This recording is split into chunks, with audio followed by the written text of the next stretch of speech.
Want to learn how to turn an ordinary photo like this into some awesome planet? Well, stick around and I'll show you how.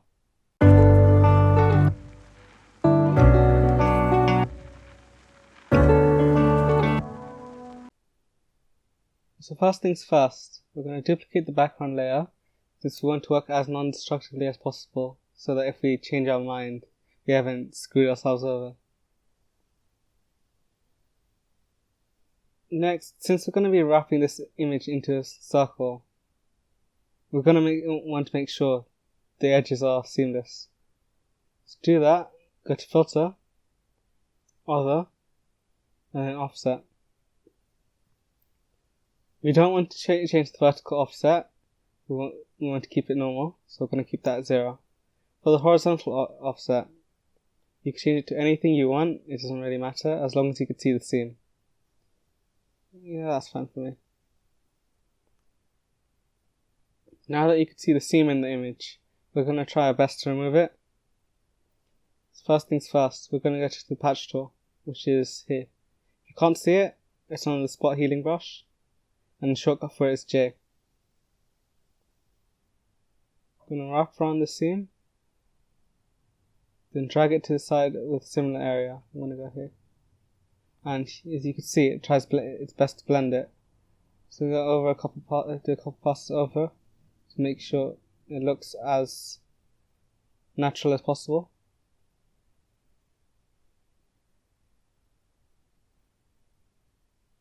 Let's get a couple more passes.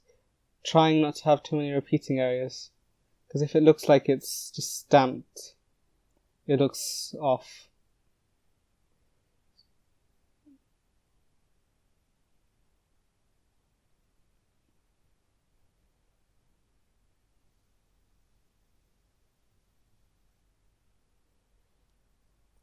Yeah, it looks about fine to me.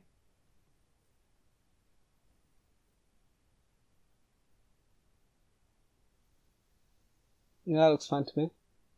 And remember, your audience will not be viewing it from close up, so they'll be viewing it like this. So if it looks natural, then it's completely fine, you don't need to work into the details. Next, what do we do about the sky? Let's try the patch tool again.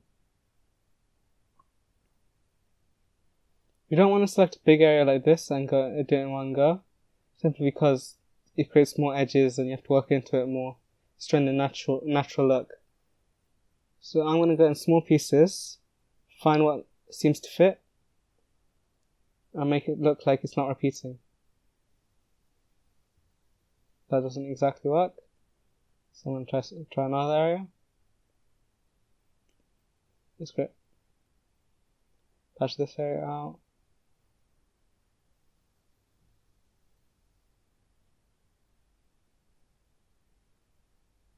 And it tries with the patch tool. It tries its best to blend it, which is very handy. But let's say here it's struggling to blend it. You can come in with the smudge tool. Shortcut F. No, it's not S. It's custom. It's around here on the blur tool. I've got a custom shortcut on, so this does not have a ordinary shortcut. You can blur it a bit, or go to the clone stamp tool, which also has a custom shortcut. The actual shortcut for this is S. Press Alt to define a point, and this is literally just copying and pasting. I'm using a soft round brush to blend it as best as I can, and I'd say that looks natural enough. Now for this area, I'm going to go back to the patch tool, shortcut is J.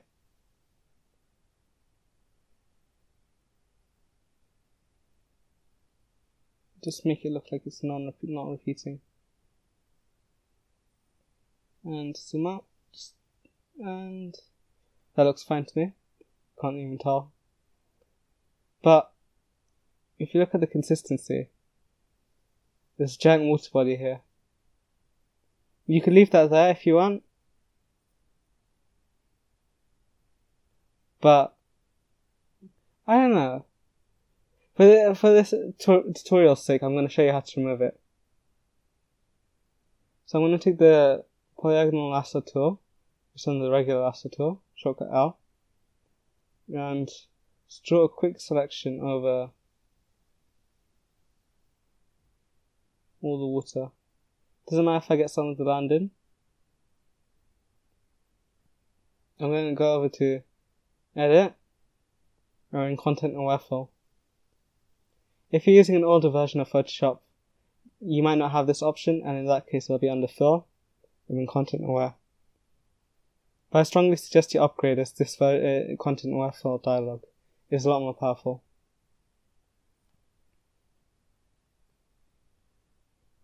Now here you could preview how the image would look, and in this area, the green area is what it's sampling from, and the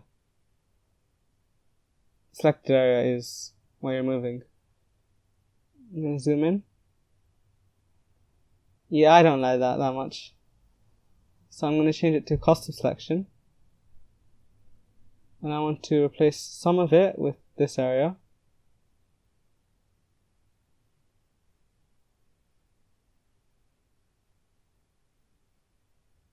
Let's see how it does that.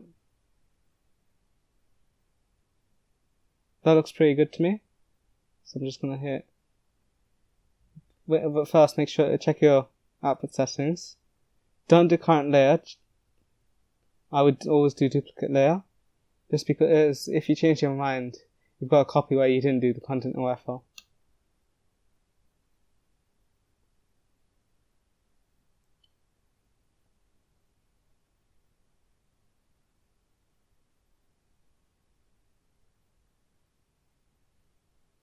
I have no clue why this is. Okay. My machine's a bit slow, so sometimes it takes time. That looks, from a distance, that looks fine, but there's a massive repeating patch right there, which it doesn't matter if you leave it, it looks completely fine, but I don't want it there. Just because if you look carefully, you could tell the image is being faked to some degree. So I want to quickly go over it, make it look less repeated. I'm even going to go over with another content aware. This time I'm going to just use the regular dialog. Fill, content aware. As you can see, it does not do as good a job as the content aware dialog box. So what we're going to do, content aware fill. And I want it to sample from this area.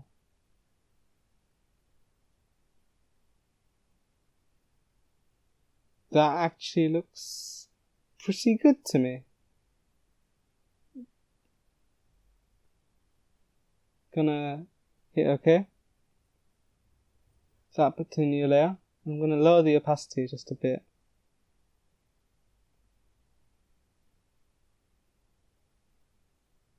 Gonna merge this layer down. And with the patch tool, I'm just gonna fix the sky just a bit. If it doesn't work, you could always come in with the clone stamp tool. Just brush over. And yeah, that looks fine. Now, if you want to save this so you can work non-destructively, I suggest saving this as a separate document, because what we're going to do now is very irreversible. So what I'm going to do, I'm going to go to image and image size. Why do we do this? Because we want it to be a square shape so it forms a proper circle. Now with this, you're going to be presented with a dialog like this. Make sure this link is not checked, because we want to control these independently. Now, how could we make this a square? Well, I could change this 613 pixels to 2400.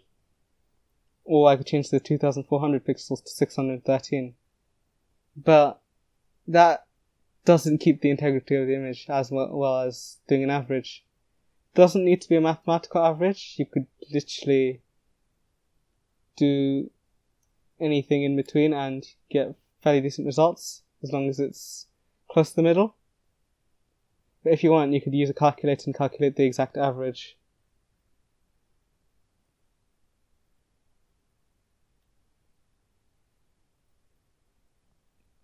Just give it a second to calculate.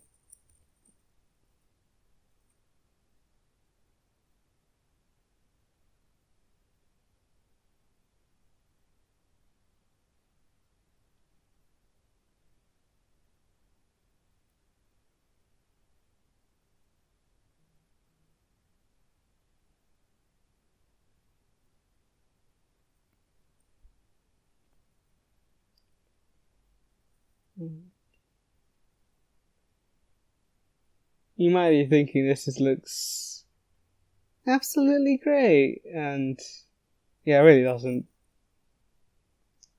So we're going to go up to filter, and we're going to distort it. Now under the distort menu, you see spherize. You might be thinking, okay, we're making a planet out of it, so why not spherize it? But it doesn't really work. Maybe if you want to distort something inside a glass ball, but it doesn't make a planet. So what other options are there? Displace, we're not displacing it. Pinch, we're not pinching it either. Polar coordinates is basically, it takes the coordinates at the top, so this point, and stretches everything around it, and you get something like that. But if you look at the preview, the sky is on the inside and the grass is on the outside. We don't want that. In some cases you might, it creates quite an interesting effect, but for this tutorial we don't want that. So what we're going to do, we're going to click Ctrl T to open the transform dialog, right click and flip vertical. What this is going to do, instead of using the sky and wrapping around it, it's going to take this point and wrap around that. So we're going to go back to filter, distort, polar coordinates. If you're not getting these results, make sure you're on rectangular to polar, not polar to rectangular. And there you go, you've got a planet. But you could do some fixes to make it look more appealing. Like you can see, it's been pinched to this point. So what we're going to do, I'm going to take the patch tool, drag it over to different areas, try and get a good blend.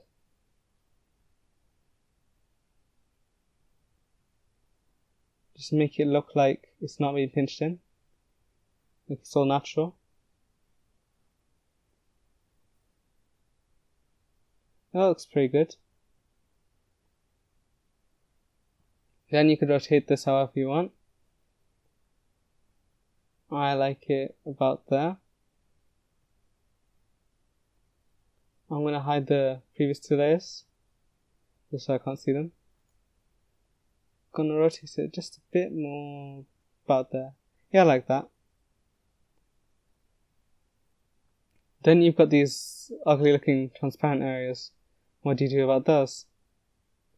Well, first we're going to create a duplicate of this layer, so working non-destructively.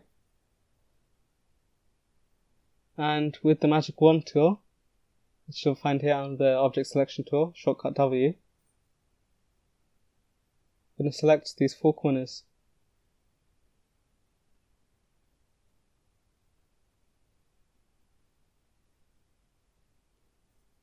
And what we're going to do, if you guess content aware, you're correct.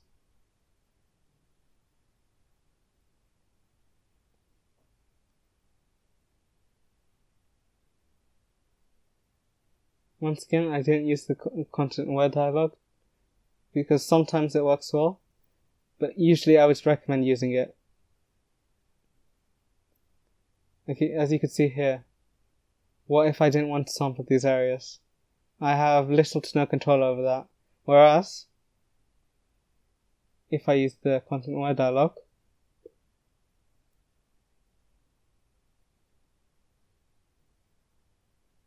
I have complete control over what I want where, and I could see everything before I commit to it.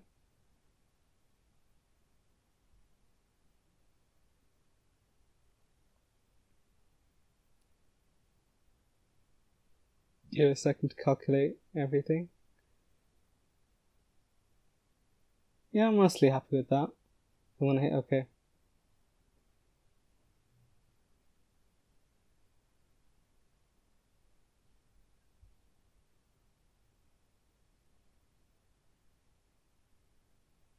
Give it a second to load.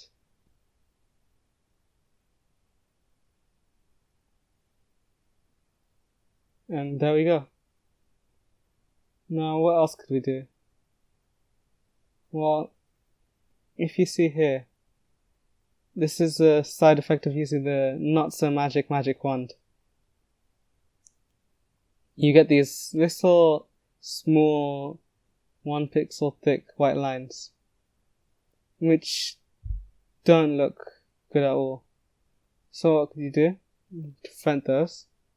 Well, next time you make a selection, go to select, modify, and expand. Expand, not contract. And expand it by anything which is larger than 1. In this case, I would have used 4.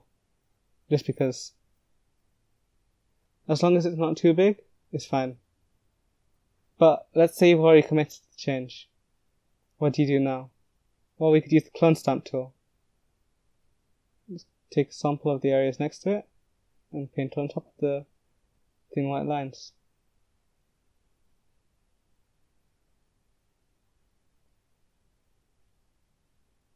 Try and make it look like it's not repeating too much. Or you could go again and do another content aware fill.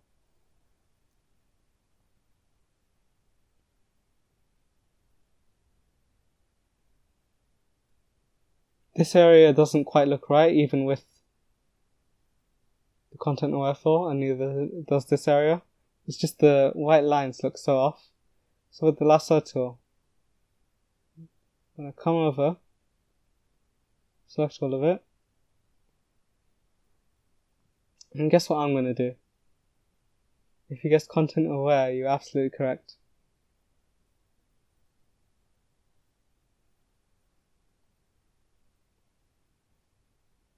I'm going to see what auto would do.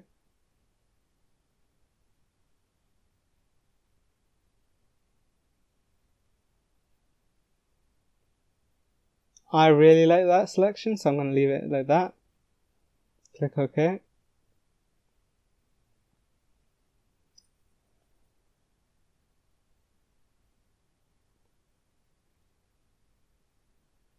Give it a second to load.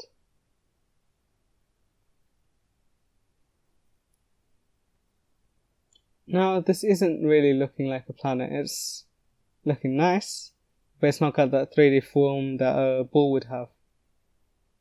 So how would we shape it so it looks like it's a ball, but we don't have access to 3D tools? Well, no, we're not. If you guess go to spherize, we're not going to do that. It does not create very good results. We're going to dodge and burn it. What is dodging and burning? Well, dodging is shaping the highlights, and burning is shaping the shadows.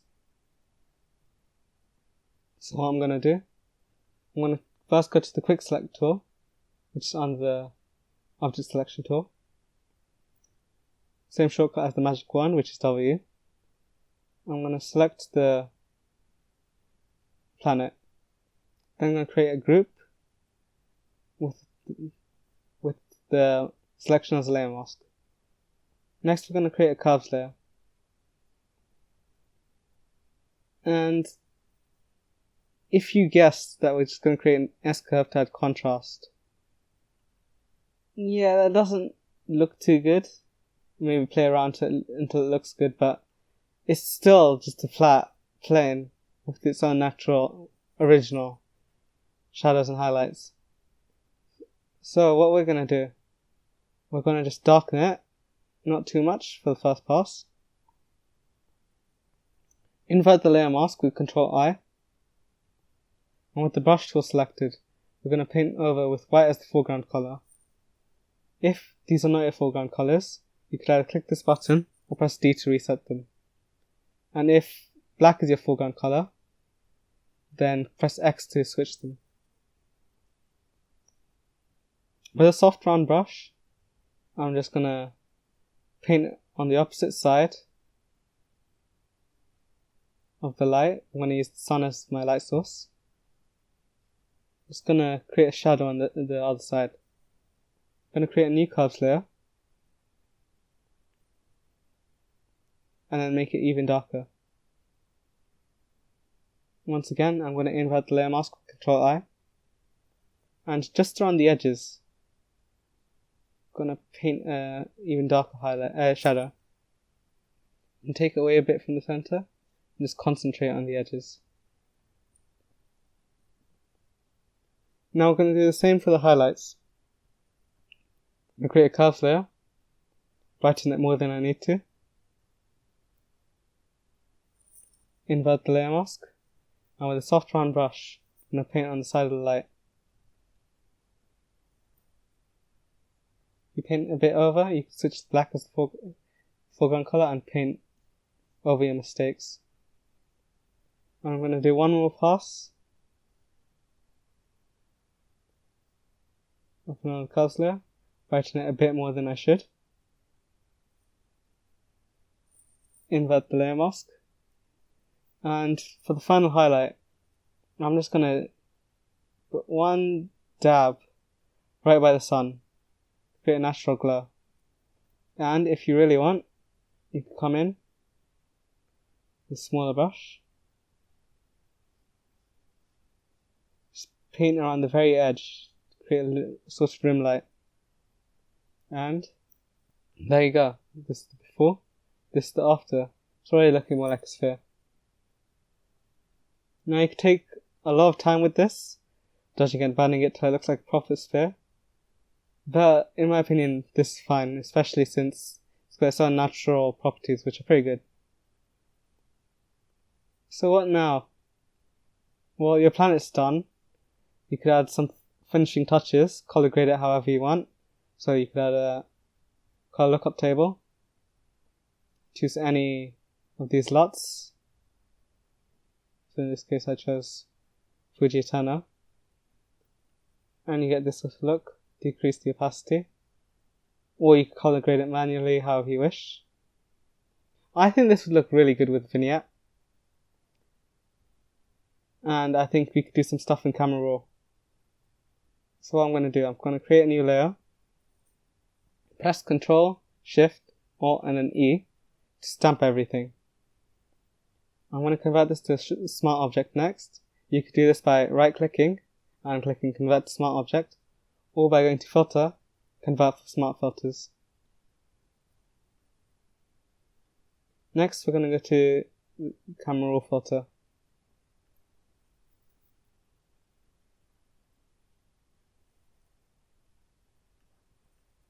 Let it load. And let's see what Auto does. You know, I actually really like that. Like, press Q to see the before and after. It's not much, it's quite subtle, but I like what it's done. It's removed some of the shadow we added, which I'm not... I want to add some of the shadow back, so I'm going to decrease the blacks a bit more. And increase the shadows just a bit. Yeah, that's fine. I'm going to increase the clarity just a touch. And yeah, that's fine.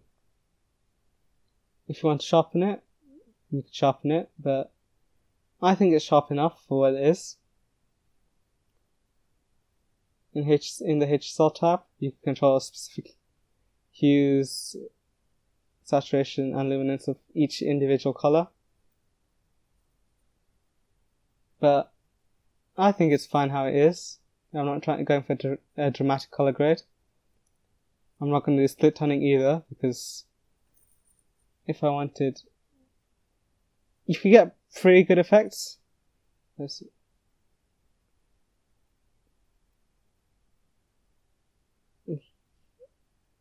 can get a pretty good color grade, but I'm not going for anything dramatic. If you want, you could go for that. I'm going to go over to the effects tab, and I'm going to show you a quick trick to add a good vignette. So decrease the amount all the way till -100, and decrease the feather all the way till 0. Next, play with the midpoint until the planet is the focus. Next, you could feather it out or change the roundness. I'm just going to feather it out until I'm happy. Yeah, that's fine. And now I'm going to decrease the amount until I'm happy. Yeah, that's fine. I'm actually going to increase the roundness just a bit, because this is meant to be a perfect sphere, so it doesn't matter if it's +100. And that's everything.